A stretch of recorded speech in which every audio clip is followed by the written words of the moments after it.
ভারত জুড়ে হঠাৎ করেই বিভিন্ন রাজ্যে ছাত্র ও সাধারণ মানুষের বিক্ষোভ শুরু হয়েছে। রাজনৈতিক মহল বলছে, এই অস্থিরতা নিছক শুধু বিচ্ছিন্ন আন্দোলন নয়, বরং ধীরে ধীরে এটি বড় ধরনের জন আন্দোলনের দিকে এগোচ্ছে। প্রশ্ন উঠছে, প্রতিবেশী দেশগুলোর মতো ভারতেও কি এবার পরিবর্তনের ঝড় বইতে চলেছে? গত বছর বাংলাদেশে সংঘটিত জুলাই বিপ্লবের মাধ্যমে সরকার পতন ঘটেছিল। তারও আগে শ্রীলঙ্কা ও নেপালে দেখা গিয়েছিল একই ধরনের পরিস্থিতি, যেখানে অর্থনৈতিক সংকট ও বেকারত্বের বিরুদ্ধে ফুঁসে উঠেছিল তরুণ সমাজ। মাত্র কয়েকদিনের আন্দোলনে নেপালের প্রধানমন্ত্রী কেপি শর্মা ওলি ক্ষমতা ছাড়তে বাধ্য হয়েছিলেন। শ্রীলঙ্কাতেও সাধারণ মানুষ রাষ্ট্রপতির প্রাসাদ ঘেরাও করে সরকারের পতন ঘটায়। এই বাস্তব অভিজ্ঞতা দক্ষিণ এশিয়ার মানুষের কাছে একটি বার্তাই পৌঁছে দিয়েছে: ঐক্যবদ্ধ প্রতিবাদ বদল আনতে পারে। বর্তমানে ভারতের ভেতরকার চিত্রটিও অনেকটা সেই দিকেই যাচ্ছে বলে মনে করছেন বিশ্লেষকেরা। একদিকে দীর্ঘদিনের শাসনকালে প্রধানমন্ত্রী নরেন্দ্র মোদীর জনপ্রিয়তা থাকলেও সাম্প্রতিক বছরগুলোতে তা কমতে শুরু করেছে। লাগাতার বেকারত্ব, শিক্ষা খাতে বিশৃঙ্খলা এবং বিতর্কিত নীতি সিদ্ধান্ত নিয়ে মানুষের ক্ষোভ বাড়ছে। যুক্তরাষ্ট্রের সঙ্গে বাণিজ্যিক টানপোড়েন মোদী সরকারের কূটনৈতিক দক্ষতা নিয়ে সন্দেহ তৈরি করেছে। বিহারে চাকরি প্রত্যাশীদের আন্দোলনে একাধিক শহর অচল হয়ে পড়েছিল। রেল ও সড়ক অবরোধে জনজীবন কার্যত থমকে গিয়েছিল। আসামে শিক্ষা ও কর্মসংস্থানের দাবিতে হাজার হাজার মানুষ রাস্তায় নামে। আন্দোলনকারীরা অভিযোগ করেন, সরকার প্রতিশ্রুতি দিলেও বাস্তবে কোনো পদক্ষেপ নেয় না।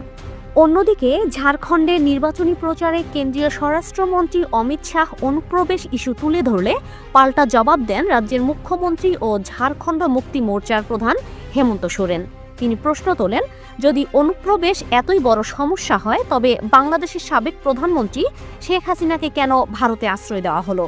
এই মন্তব্য শুধু বিজেপি সরকারের বিরুদ্ধে আঞ্চলিক নেতাদের ক্ষোভকেই সামনে আনেনি, বরং অভ্যন্তরীণ রাজনীতিতেও নতুন বিতর্কের জন্ম দিয়েছে। এর আগে অমিত শাহ দাবি করেছিলেন, বাংলাদেশ থেকে সীমান্ত পেরিয়ে আসা অনুপ্রবেশকারীরা পশ্চিমবঙ্গ ও ঝাড়খণ্ড সরকারের প্রশ্রয়ে ঢুকে পড়ছে। এই বক্তব্য ঘিরেই ঝাড়খণ্ডের রাজনৈতিক অঙ্গন তীব্রভাবে উত্তপ্ত হয়ে ওঠে। বিশ্লেষকরা বলছেন, এসব ঘটনা দেখায় যে ভারতের ভেতরে ক্রমেই একটি অসন্তোষ জমে উঠছে। বিগত বছরগুলোতে কৃষক আন্দোলন, নাগরিকত্ব আইন বিরোধী আন্দোলন কিংবা মণিপুর সহ উত্তর পূর্বাঞ্চলে অশান্তির ঘটনা প্রমাণ করেছে, সরকারের বিরুদ্ধে সাধারণ মানুষের ক্ষোভ কোনো না কোনোভাবে প্রকাশ পায়। তবে এবারের বিক্ষোভগুলো ছাত্র ও তরুণ সমাজকে ঘিরে গড়ে উঠছে, যা অনেক বেশি শক্তিশালী ও দীর্ঘস্থায়ী আন্দোলনে রূপ নিতে পারে। আন্তর্জাতিক অঙ্গনেও এই পরিস্থিতি নিয়ে নানা আলোচনা শুরু হয়েছে। দক্ষিণ এশিয়ার ইতিহাসে যখনই প্রতিবেশী কোনো দেশে গণ আন্দোলন সফল হয়েছে, তখনই সেই প্রভাব অন্য দেশেও ছড়িয়ে পড়েছে। বাংলাদেশ, নেপাল, শ্রীলঙ্কার উদাহরণ সামনে থাকায় ভারতীয় তরুণদের মধ্যেও এখন পরিবর্তনের স্বপ্ন জাগ্রত হয়েছে। সবশেষে প্রশ্ন থেকেই যাচ্ছে, ভারতের এই জনরোষ কত দূর গড়াবে? মোদী সরকারের জন্য এটি সাময়িক চাপ, নাকি সত্যি দক্ষিণ এশিয়ার সাম্প্রতিক বিপ্লবী ঢেউ এবার ভারতের মাটিতে আছড়ে পড়বে? সময়ই তার জবাব দেবে। মাকসুদা মাসুদ, আন্তর্জাতিক ডেস্ক, দোয়েল নিউজ।